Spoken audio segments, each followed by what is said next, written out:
What are those funny folks in tights doing on the YouTubes, kicking into the whozimiwuchits and spitting off those metal thingamajigs? If you, like me, have ever had questions about ice climbing World Cups, this is your episode of Ice Ice Beta because today we chat with Rob Adie, the man responsible for organizing the UIAA World Cup Tour. He's sort of a one-man band. To help paint the picture, last year Rob managed 12 events across 3 continents, featuring over 150 athletes from 28 countries. And I want to note, that's considered a down year. There's a lot that goes into putting something like that together, obviously, and you can bet your bottom dollar we'll cover it today. In this episode, we chat about a range of topics, including Rob's journey from climbing wall designer to competition organizer, all the intricacies of managing the World Cup Tour, especially in light of climate change, ice climbing's Olympic ambitions, see you in the Alps in 2030, and how the community spirit drives the success of ice climbing comps. Now, a quick aside, if you're not familiar with the UIAA, they are the International Climbing and Mountaineering Federation, which is sort of the standard bearer for issues related to mountain safety that most alpine clubs abide by. On a day-to-day level, you probably know of them for their safety standards for dynamic ropes and ice pick ratings. Okay, stay tuned for a chat with Rob right after a quick message from our sponsors. Gloves are essential for winter climbing, and with Anew, you're in good hands. As a boutique climbing brand, they only care about making the best ice climbing and dry tooling gloves around. There are no shareholders to report to. They earn their keep with an uncompromising pursuit of durable, dexterous, and waterproof. That's because it's part of the heart and soul of the company. It starts with decades of establishing first ascents on ice and mixed lines, combines generational glove-making know-how, and is topped off by a belief in sustainability. The result is ultimate care for the craft of climbing and design. To learn more, check out their gloves and story at anew.com. That is ANIIU.com.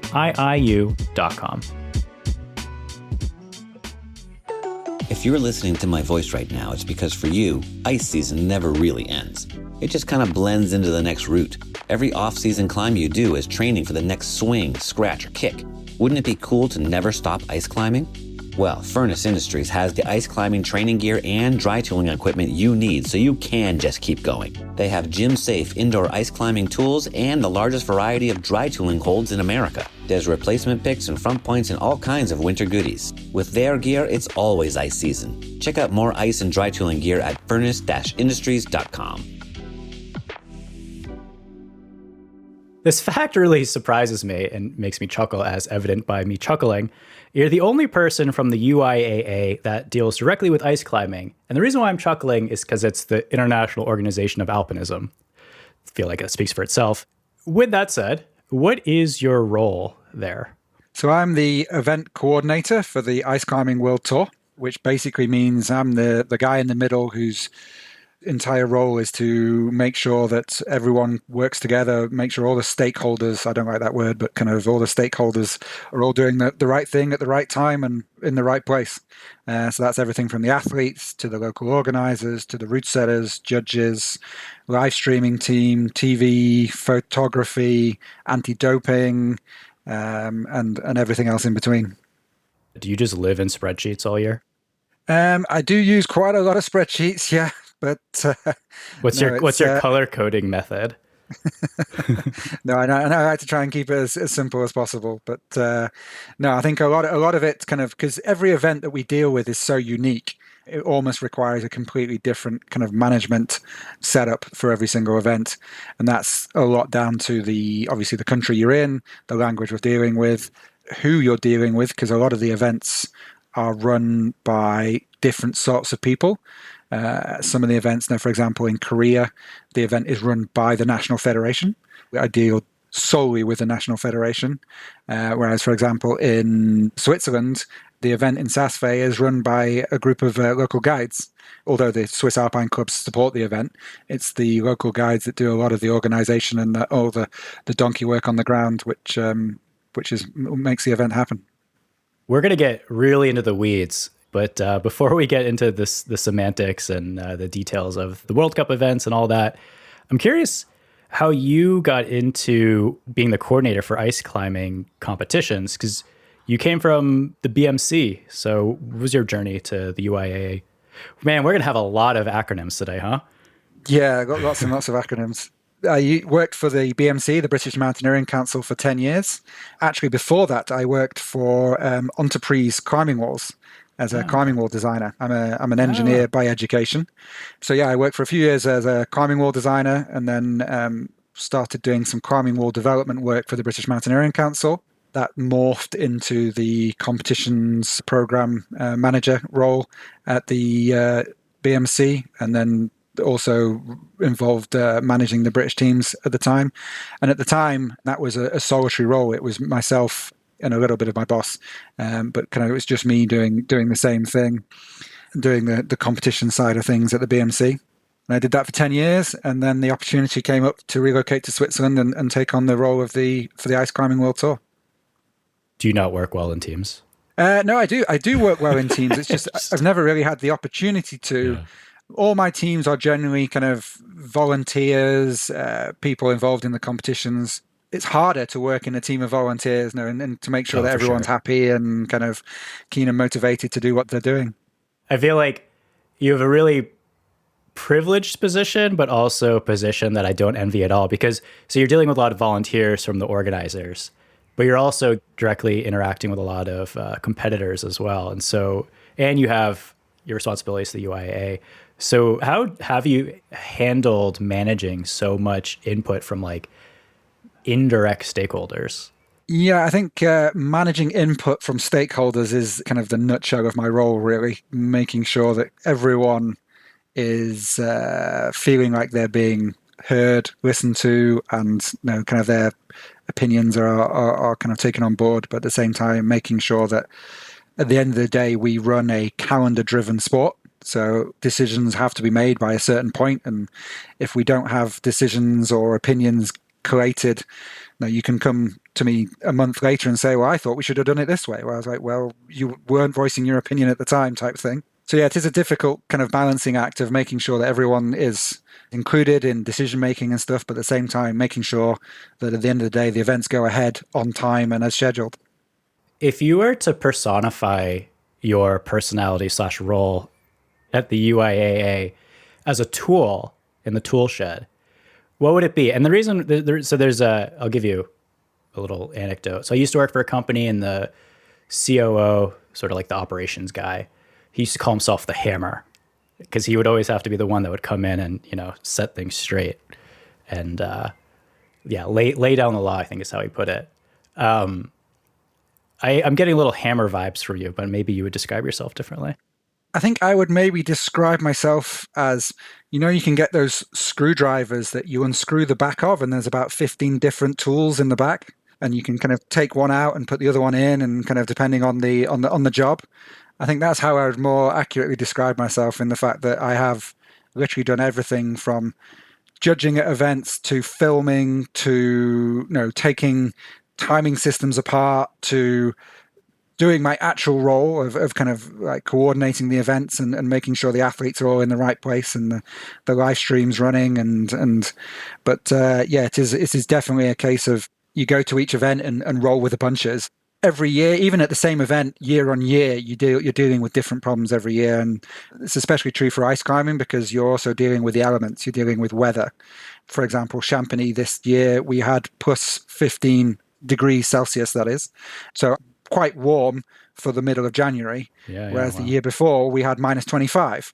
This year, the structure was a complete swamp because everything was melting and all the ice was falling off the structure. The year before, we had diesel freezing in the generators that we were using to heat isolation and stuff like that. So the same event year on year presents all these totally different challenges and problems that have to be solved. So it's not like you can write a playbook for, I know that this event every year, this is going to happen. It's totally different every year.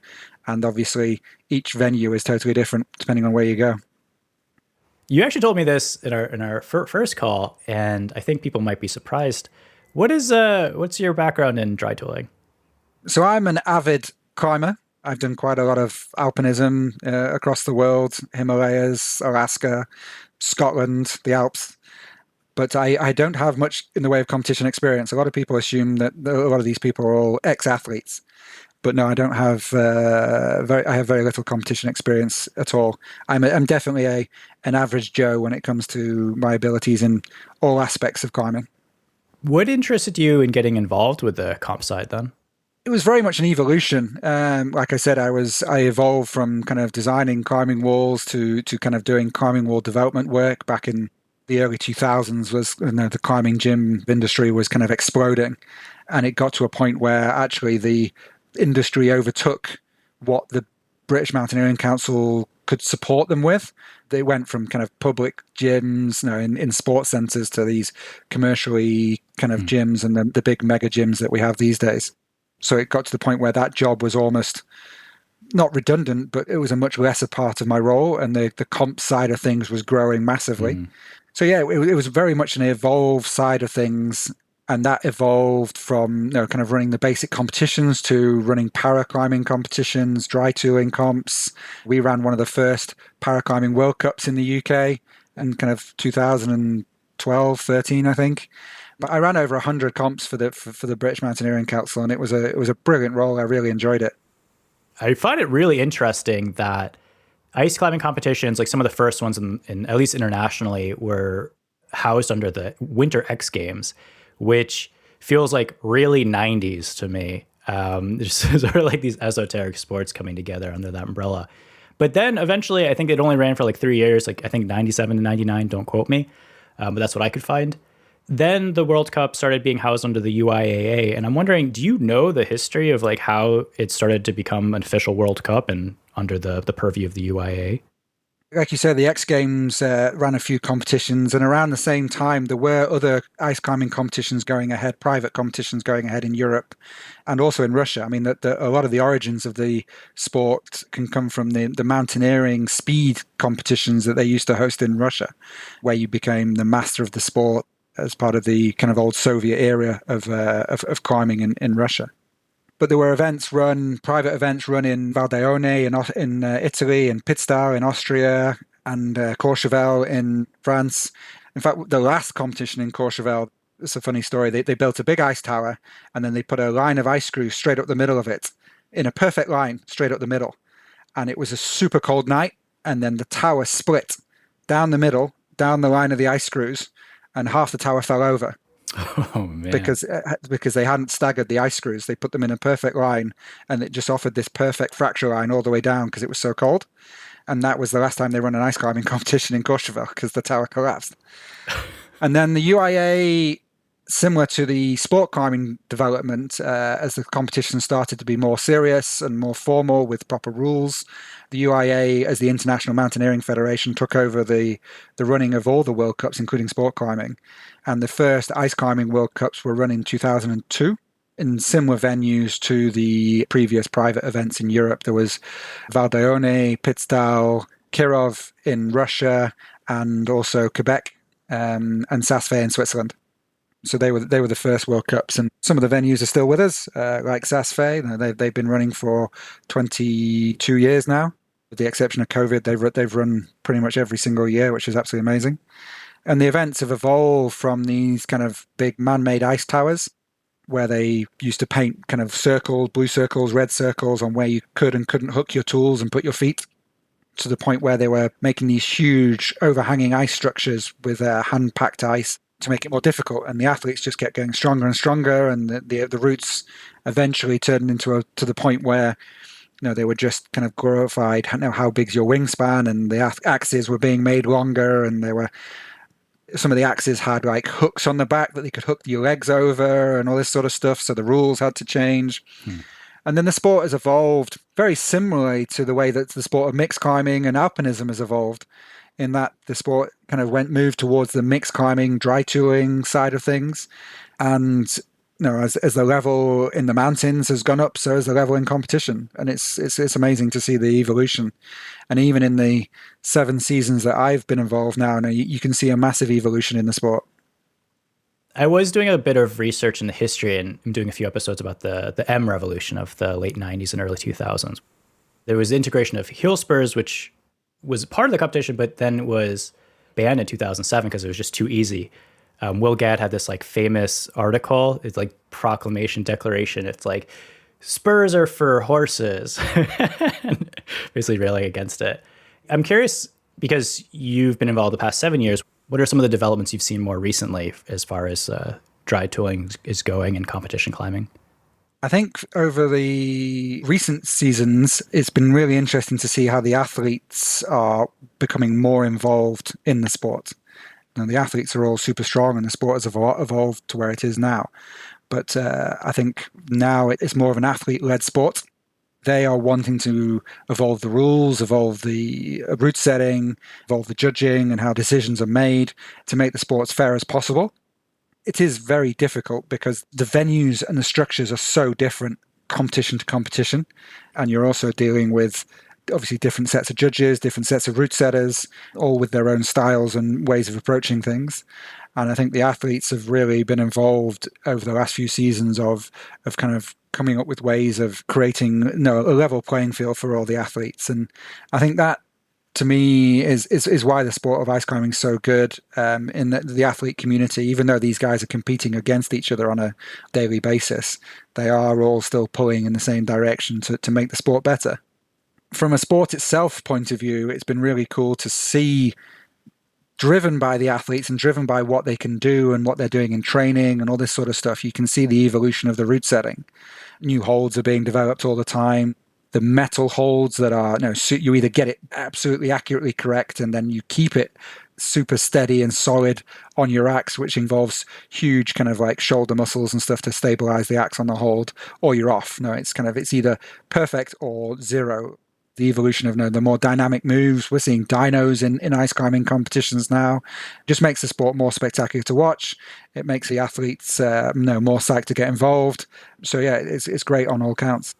So let's not assume that the listener knows much about how the UIAA operates and the World Cup competition sort of plays out.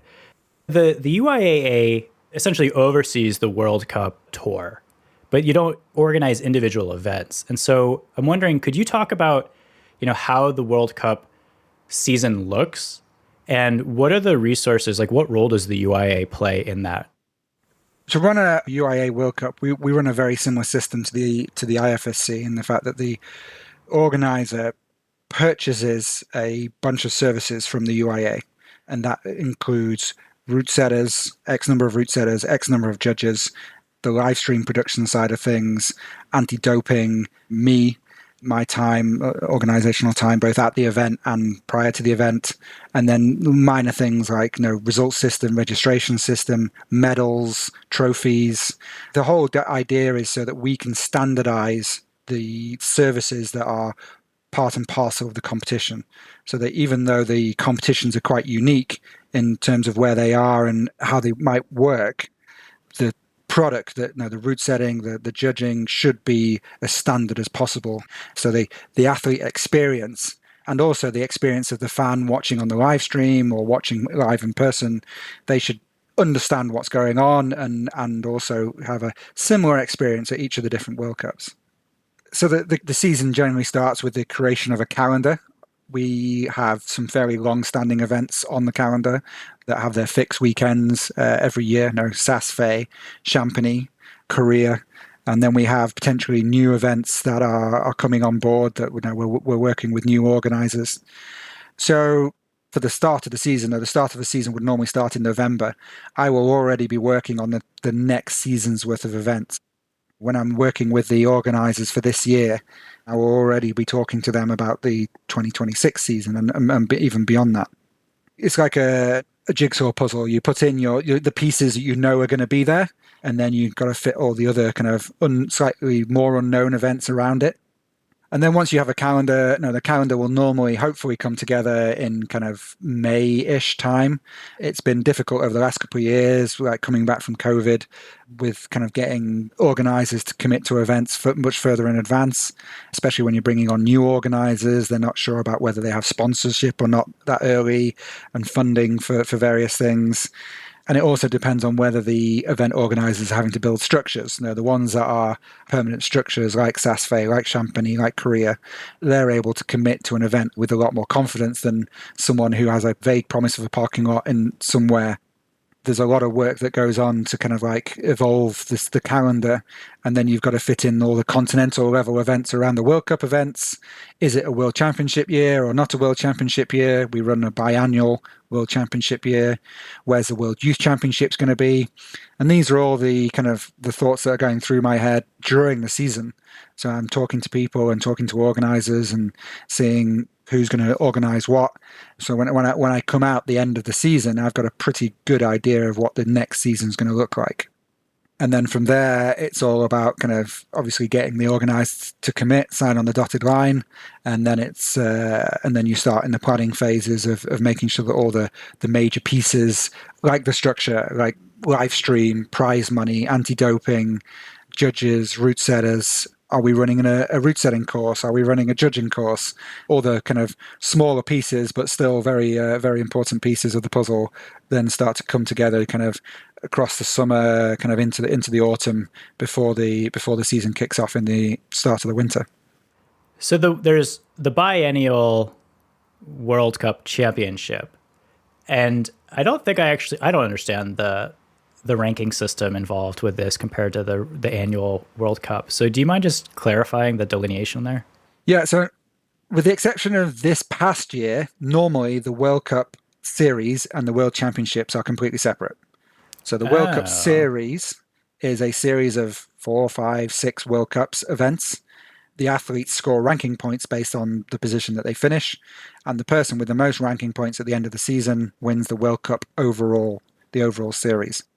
You can win the World Cup overall without winning a single World Cup. Now, if you finish second, third, 4 or 5 times, your ranking points compared to, say, someone who finishes first once and then has lower points later on in the season. So you can potentially win a World Cup overall without winning a single event. So it's being about consistency. It's about kind of not so much peaking for a single event. It's about kind of like having a solid fitness throughout the entire season. Whereas the World Championships is normally a standalone event. So it's about the best climber on the day is the world champion in that given discipline. It's about that single performance on the day. Can you beat everyone else to become world champion? Whereas this year, we actually combine the two in one event. So the World Championships was our new event in Edmonton, Canada. And because we were low on the number of events at the moment, we also included that as part of the World Cup Series too. Unfortunately, since COVID, we have really struggled to pull events in, with the fact that we would normally have 2 events in Russia, the Chinese event returning next season, which is great, but they've been quite slow to return. The Italian event, which was a fixture on the calendar for many years in Rabenstein, they haven't returned after COVID. So yeah, it has been quite difficult to develop new organizers. It was amazing that the Canadians joined the circuit in Edmonton last season.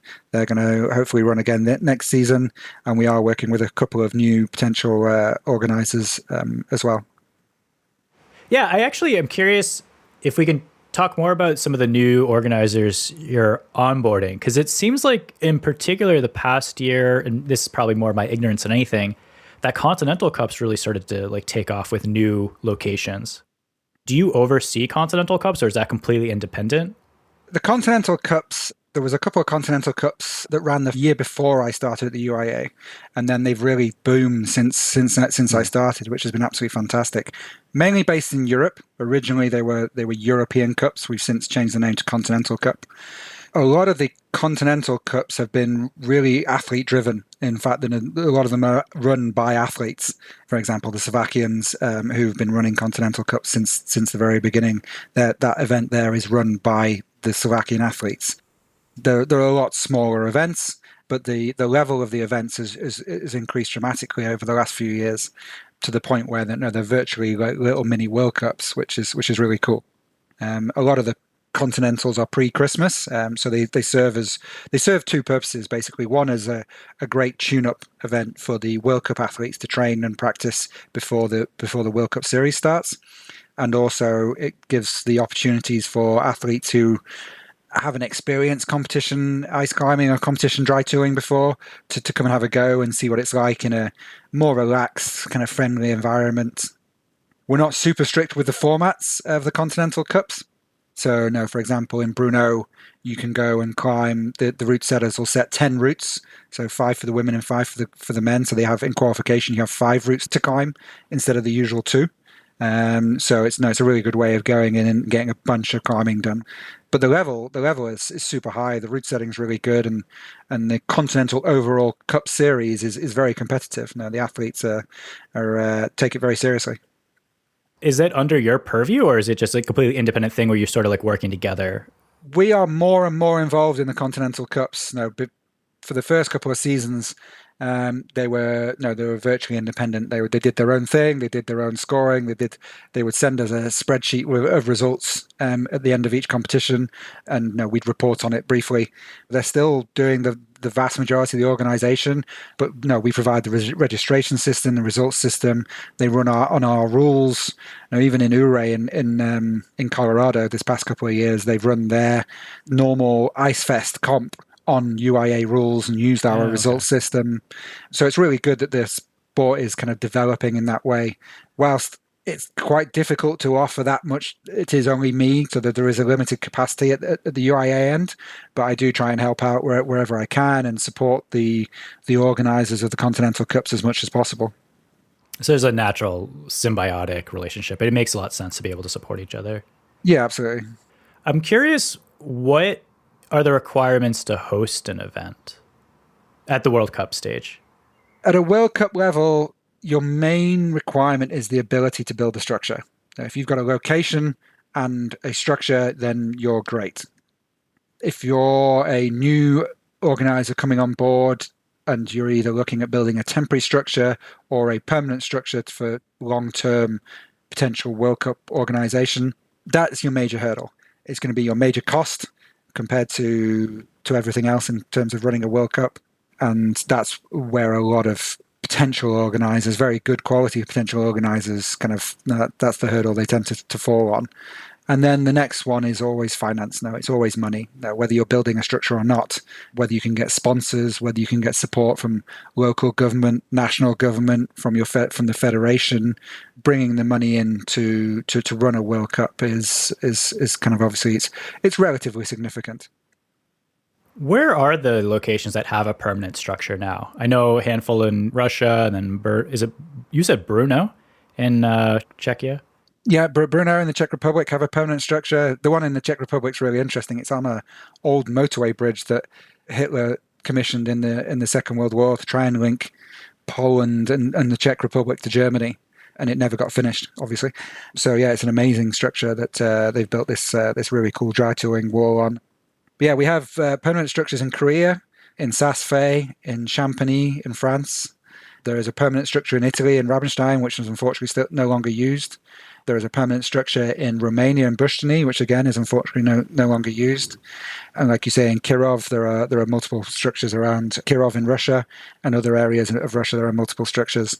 But in terms of World Cup structures, they're the only ones. They're the ones I can think of that are permanent. The rest that we've run in the past have been temporary ones that either go up and come back down.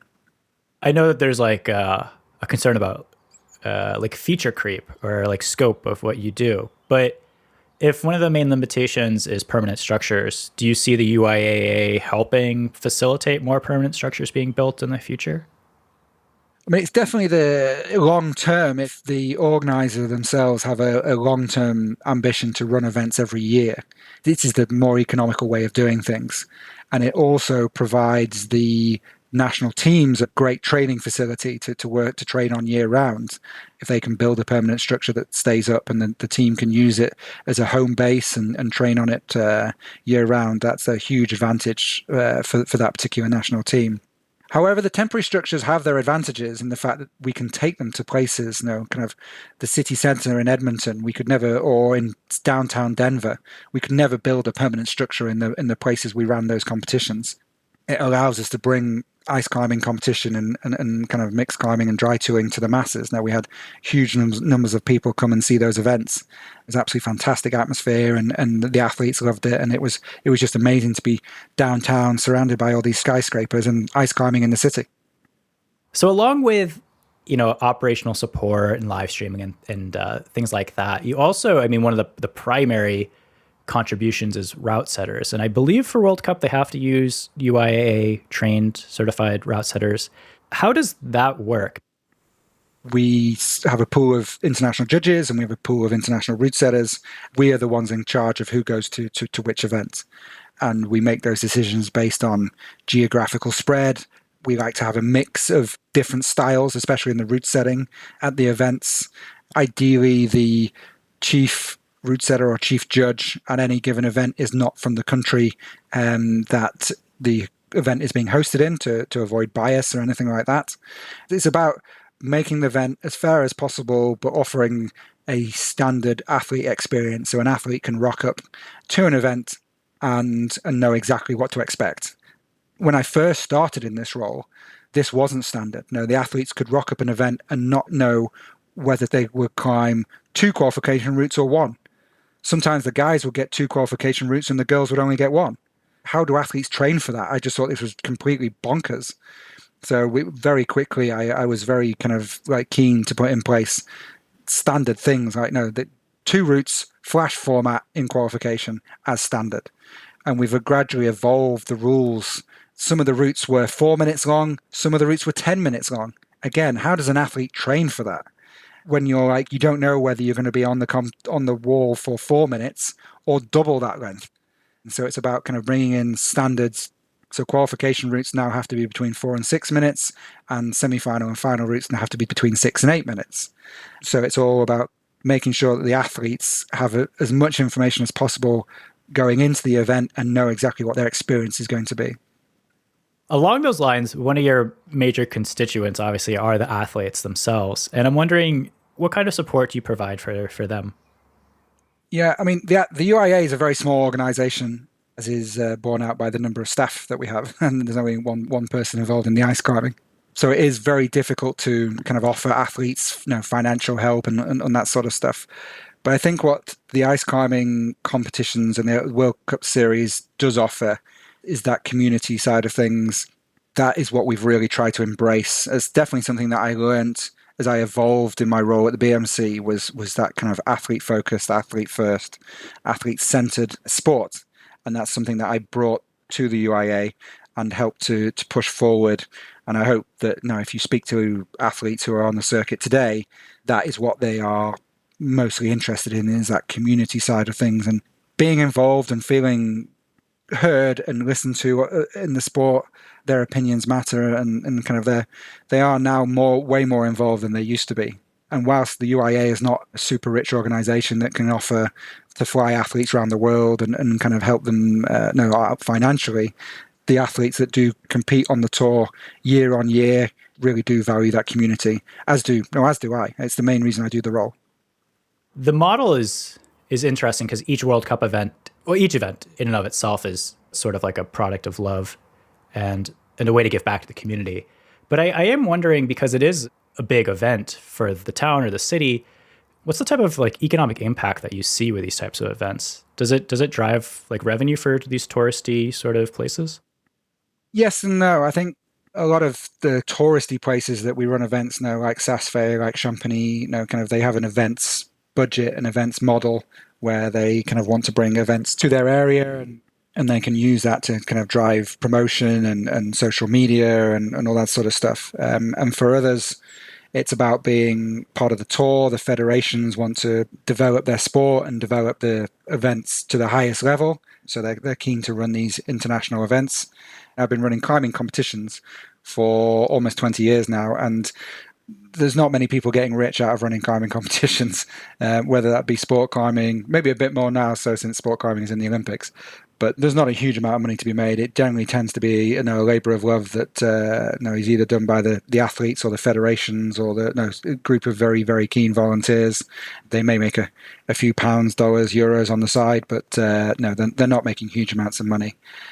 And the events themselves, they're expensive by the time you put prize money and kind of the services they have to provide and the structure and all the holds and all the other infrastructure that's required. But yeah, it's kind of difficult to answer that because it is literally every event is different. The financial model is different. The kind of sponsorship model is different. And it's quite difficult when you're bringing on new organizers because they say, what's the standard financial model look like? What's the standard budget? Blah, blah, blah. And it's just something we don't have because it just doesn't exist. Every event is different. Partly I ask that because there's a there's a challenge in sustainability with volunteer driven operations. You see it a lot in like clubs and nonprofits. And just in dry tooling, I mean, you've already mentioned a few places that have permanent structures, but no longer have a competition or a very active scene. And so there's these communities that kind of come and then they go. And looking at Italy as another example, I think you were telling me like once Angelica Reiner retired, a lot of the fellow competitors kind of stopped competing on the World Cup stage. Correct me if I'm wrong. And so I'm wondering, like, because the UIAA is this sort of longer standing entity that has future planning as part of its like core, like it wants to continue to exist, how are you thinking about sustainability? How are you thinking about what's required to keep this community not just as is, but to grow? Yeah, it's a difficult question and a difficult topic, really, because as with a lot of things, it ebbs and flows in different countries at different times, and you'll find that kind of different countries will show promise. A lot of it comes down to rankings too. A particular country does well, then the motivation for that country to host events, to send athletes to competitions goes through the roof. It is really difficult to manage from an international point of view, making sure that kind of we have enough venues, having enough athletes coming from, and that we're represented at a wider level is really important for us. And working with federations to say, okay, you've only got one or two athletes, or kind of how can we help you to bring more athletes into the teams, is something that we try to do, but we definitely need to do more of. And it is quite difficult. No, you mentioned Italy. Italy was, Angelica Reiner was the sport leader for many years. She was multiple world champion, multiple World Cup winner. And when she retired, we have a few athletes from Italy, but it's like almost we've had a complete reset and we're having to build up from scratch again. The same with the German athletes as well. We have a couple of German athletes on the tour this year for the first time in a very long time, which is fantastic. And it starts slowly. You look at a lot of the countries, they kind of build up and build up and build up, and they're doing amazingly well. And then a key athlete retires or kind of decides that the sport's not for them anymore, and then the motivation train slows down a little bit. So yeah, it is really difficult to manage from an international point of view because it's not predictable. It's very difficult to see a particular team slowing down, and you think, I wish these guys would just keep going and kind of keep training and keep competing just to keep our numbers up. But you don't, obviously that's life. A lot of these athletes aren't professional athletes. They're using their own holiday, their own money to fly around during the winter for the World Cups. So when other things get in the way, flying around the world for the Ice Climbing World Cup, which is a luxury, has to take a step back, unfortunately. So yeah, it is difficult to manage, but yeah, we do definitely need to do more work with the federations to kind of build that lower base. The UIA is definitely the very tip of the pyramid in terms of the large pyramid of ice climbers and mountaineers worldwide. And the Ice Climbing World Tour is the very kind of tippy top of that, the competition part of that. So yeah, we do need to do a lot more work in the base building part, working with the federations. This is only sort of related, but Angelica's cohort was sort of one of the last to be like well supported by sponsors, because that whole model has shifted quite a bit. I think she's been a pro climber, for well over a decade now. But a lot of her contemporaries were sponsored by like Arc'teryx and Black Diamond and like being paid. I don't know if they could live off of it, but it was like, they could easily support their like World Cup travels. That doesn't seem to be the case anymore. It seems like brands are much less inclined to pay for that. Yeah, there was a group of athletes kind of around the kind of 2010 to 2015. You had Angelica Reiner, Maria Tolkanina, the Tomalov brothers, Ines Papert, Hyung Park, and Wonshun Shin from Korea. And whilst Wonshun and Hyung are still competing, you're right, there was a group of kind of what I would class as professional athletes who were on the tour, traveling around, maybe not making a huge amount of money, but they weren't losing money, put it that way, which was great. The model has shifted quite a lot since then. the brands just aren't interested in the sport anymore, or have kind of refocused their finances elsewhere. And I think Wunshon Shin and Hyung are still very well supported in Korea by North Face, which is fantastic. And I think that's why they're still competing. But there are very few athletes out there currently who are as well supported. I hope in the future we could get to a point where we are back in that situation where we have a lot of well-supported athletes traveling around the tour. And it's one of those catch-22 situations with a lot of these athletes who compete at a World Cup level, where you need to earn money to go to the World Cups, but to earn money you need to work, and that cuts into your training time. And then it's just a vicious circle that goes round and around in terms of the more you want to do it, the less you actually can. Which things could be changing, though, because I've heard rumblings that the sport might be included in the Winter Olympics. What are you hearing? What are you allowed to say? Yeah, so we are hearing similar things, which is very positive. Ice climbing has always been ambitious towards being part of the Winter Olympics. It's been a demonstration sport at the Winter Youth Olympics a few years ago. Since the Agenda 2020 came out, a lot of the proposals for new sports, the shift was, rather than them coming from the IOC themselves, the proposals were to come from the host organizers. So, for example, when Tokyo was announced, and they decided to propose sport climbing, that was absolutely fantastic for the IFSC. And they had a great set of hosts after Tokyo. So they had Tokyo, Paris coming up this coming summer, and then Los Angeles in 2028. Those three are all three very strong sport climbing nations, capable of winning medals. And obviously, from a host point of view, the host is very unlikely to propose a sport that they're not good at, i.e. they want to bring home some medals. The rumblings from the IOC is that the 2030 Winter Olympics will go to France, which will hopefully be announced at the next plenary meeting of the IOC, which I believe is in June, just before the Summer Olympics start.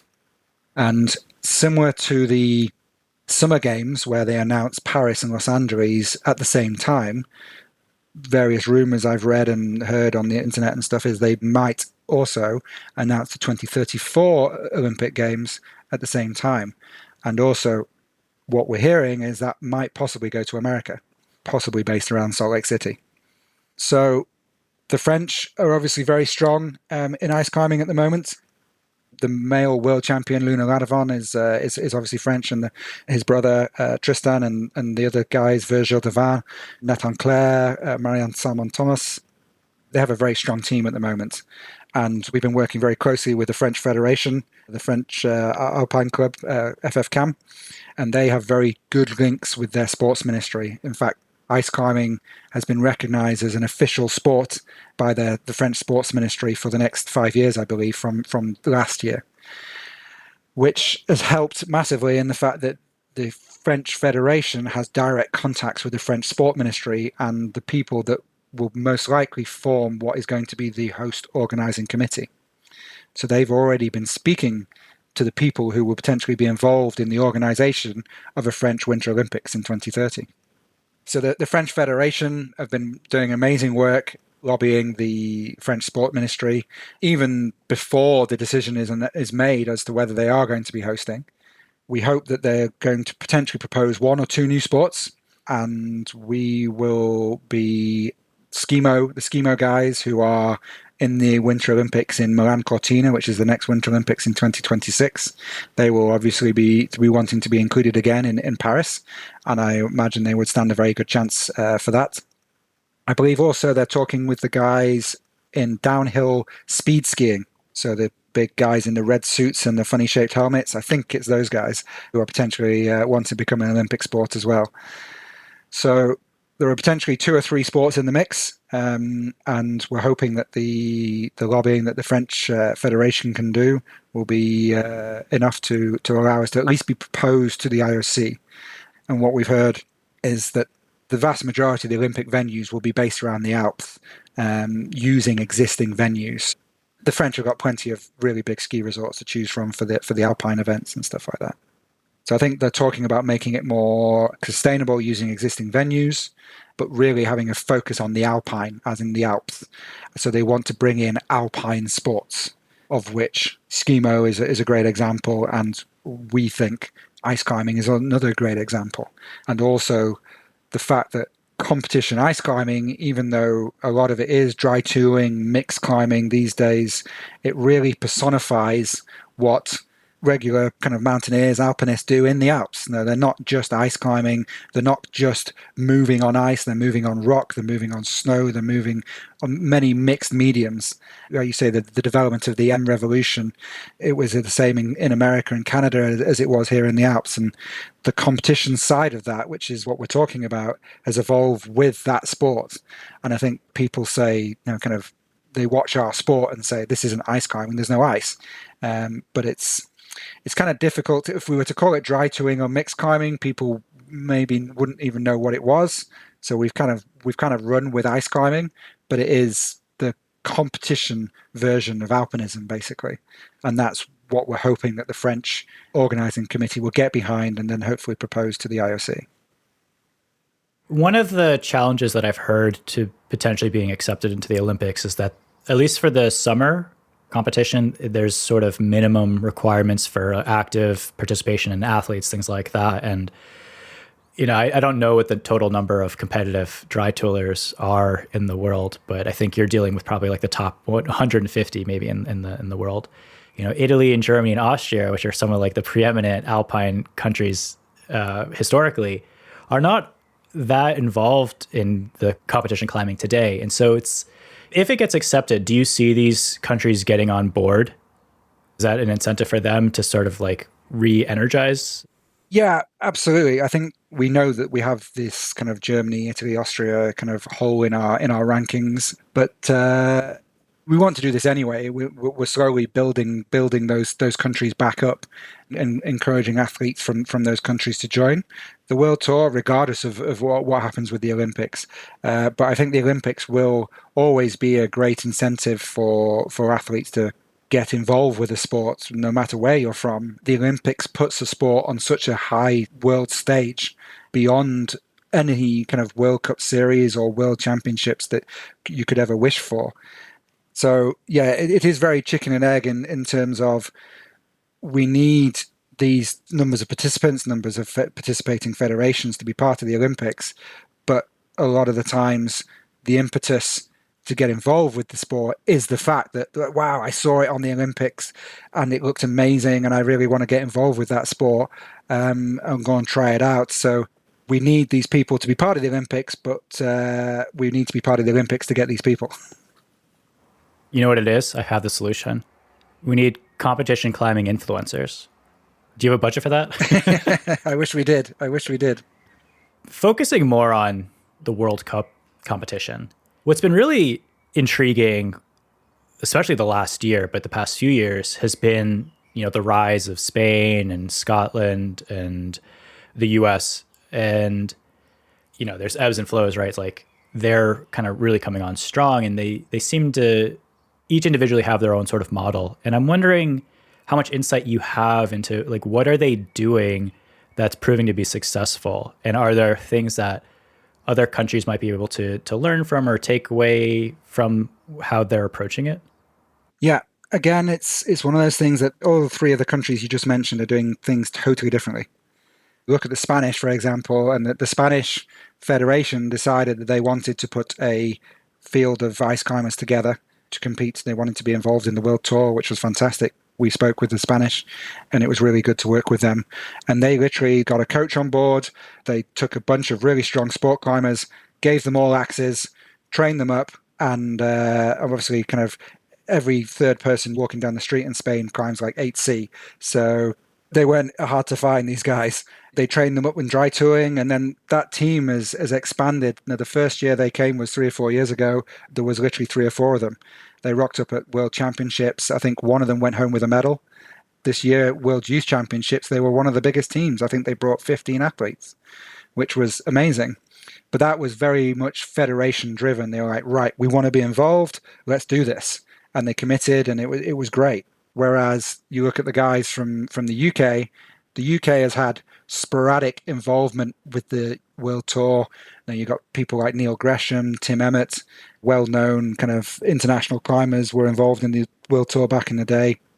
But now you have what is the Scottish Dry Tooling Club, run by Willis Morris and Caitlin Connor, and they have been on the tour for a few years now, and they're really driving the sport in Scotland, but across the UK as well, running competitions and come and try it events and stuff in the UK, alongside developing the team and the sport through the youth. And they've had very similar success to the Spanish. They've been turning up to competitions and going, especially the youth competitions, and going home with medals.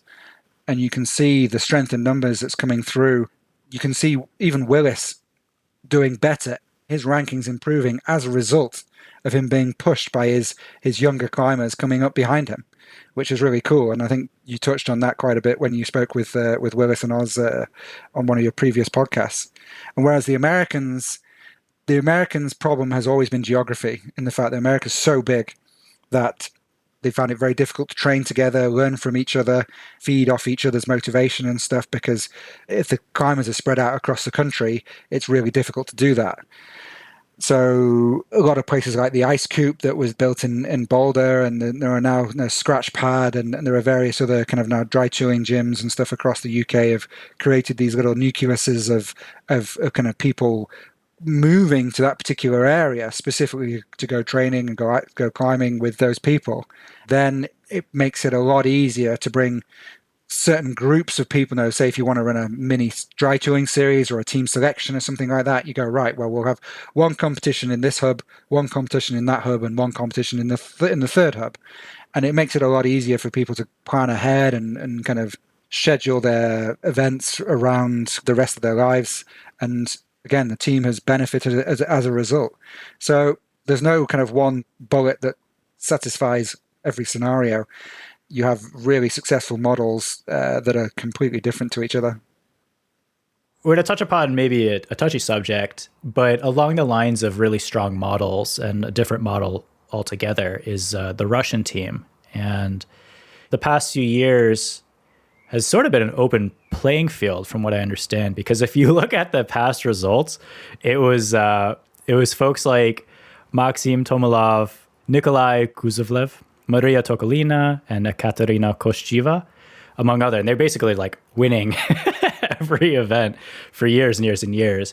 As far as participation and competition level, the best brings out the best, and you want everyone to be able to compete, but obviously there are restrictions currently. I want to actually dive into the decision process of banning Russian athletes and officials, because I imagine it wasn't an easy decision, and obviously there's confounding circumstances, but what was the decision process for you guys internally? Yeah, obviously the Russians have been a major part of ice climbing for a very long time. They invented a lot of the training methods and the climbing techniques that all the athletes use today. They've been dominant in the sport for a long time. In speed, 9 times out of 10, your top 10 rankings would be Russia, Russia, Russia, Russia, Russia. So having them not be able to compete currently has had quite an interesting effect on the sport, especially in speed, in that a lot of the other athletes are actually having a go, competing, and actually realizing they're quite good at it and being quite competitive because of the fact that the Russians aren't there. And there's a big difference between kind of going, oh, maybe I can make top 10 or maybe I can make top 30. Yes, it's had a positive effect on the sport, and I think it's going to be very interesting when the Russians do come back, and I hope they do come back because they are, in my mind, an integral part of the sport. It was a difficult decision to remove them from the sport because they were so integral to the sport for so long, but we are an IOC recognized sport. We do follow IOC recommendations, and at the time, those were the recommendations that they were handing out. Now, whilst a lot of sports are welcoming back the Russian athletes under neutral flags, and that's something we will be looking at for next season, the IOC recommendation for any sort of official is to not use Russian officials at the moment. And whilst we do have quite a lot of Russian route setters, Russian judges, and Russian members of the former Ice Climbing Commission, those guys will not be welcome back until those sanctions are lifted globally by the IOC. But I hope the Russian athletes do come back.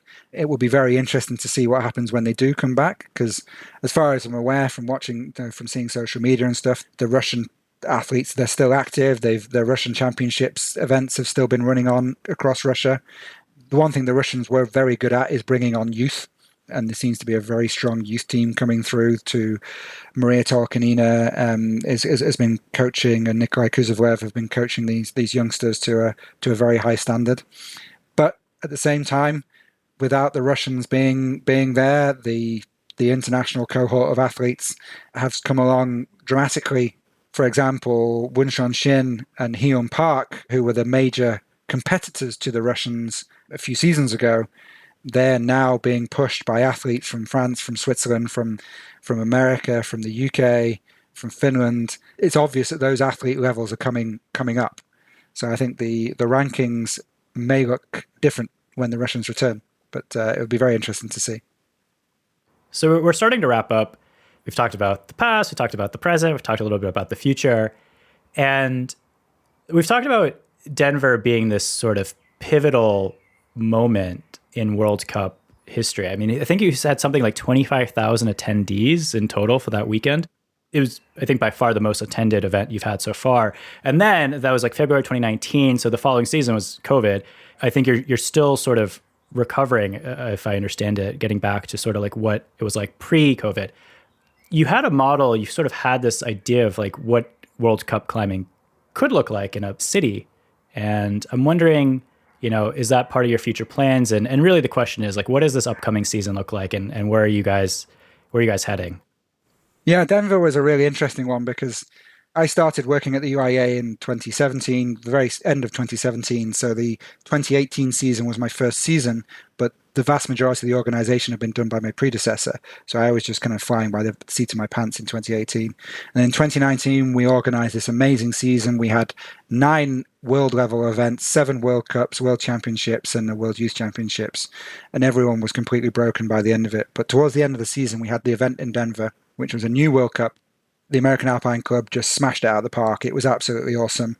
They did a great job. We had 25,000 people over the weekend, 10,000 people at the lead final on the Saturday night. The route said that we had Yannick Gottard doing flips off the top of the structure, which was absolutely awesome. To me, it was a landmark event. It was like, no, this is what it's all about.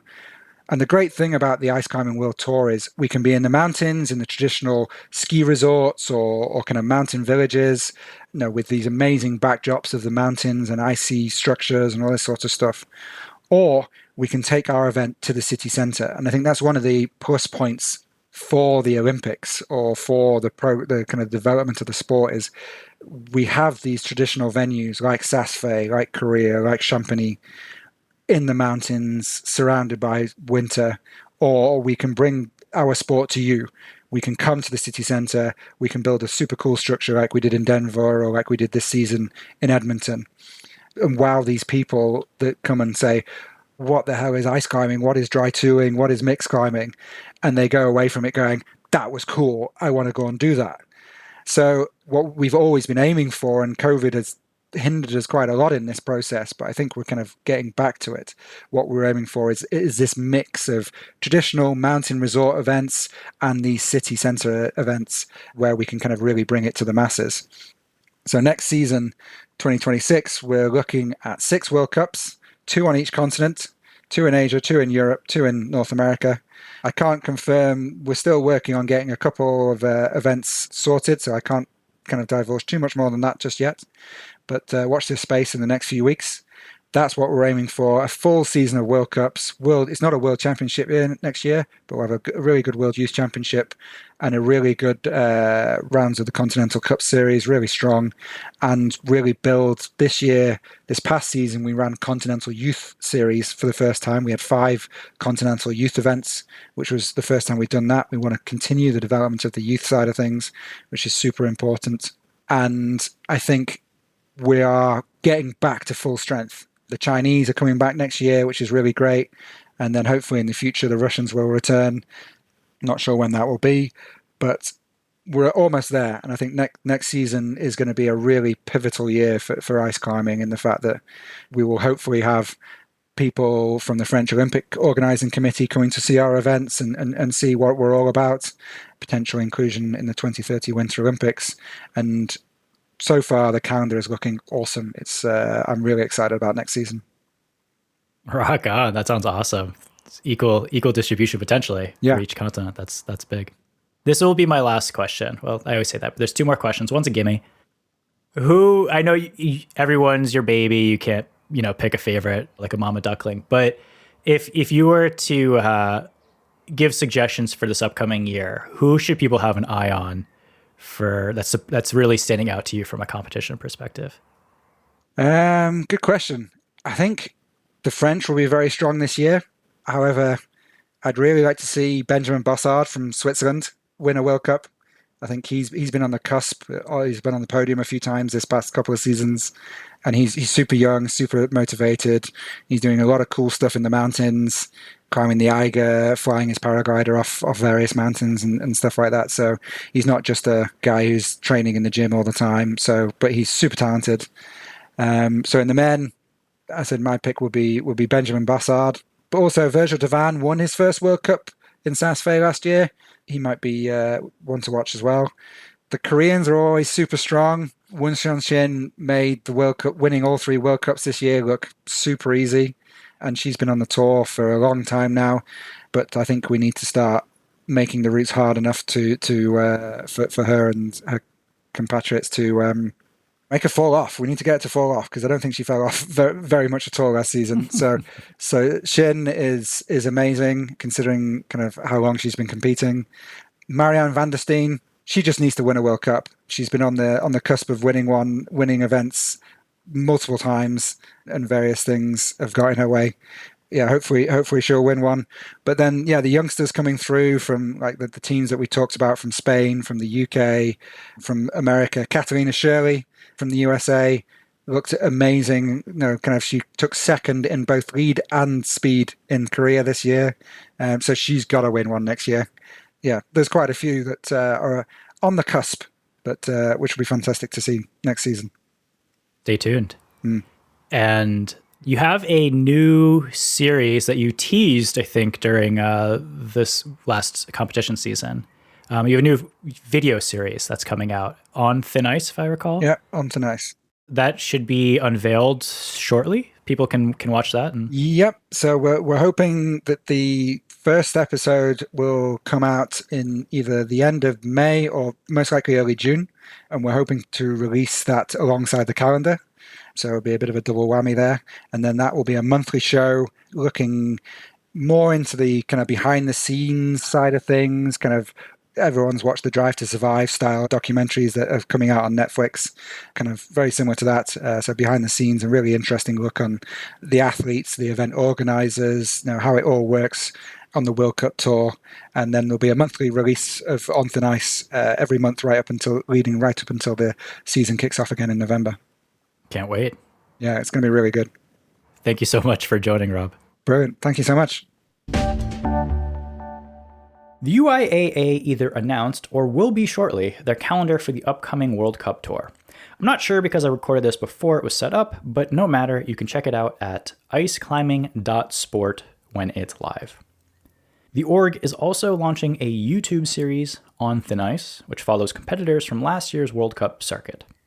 It should be live at the end of the month, and if the trailer is any indication, it'll be a fun watch.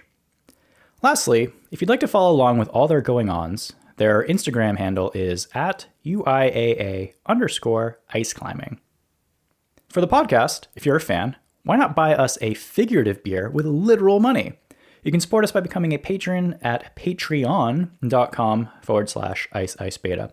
And as always, thank you to Hannah Noel for the theme music and Andrew Salamone for editing. See you next week.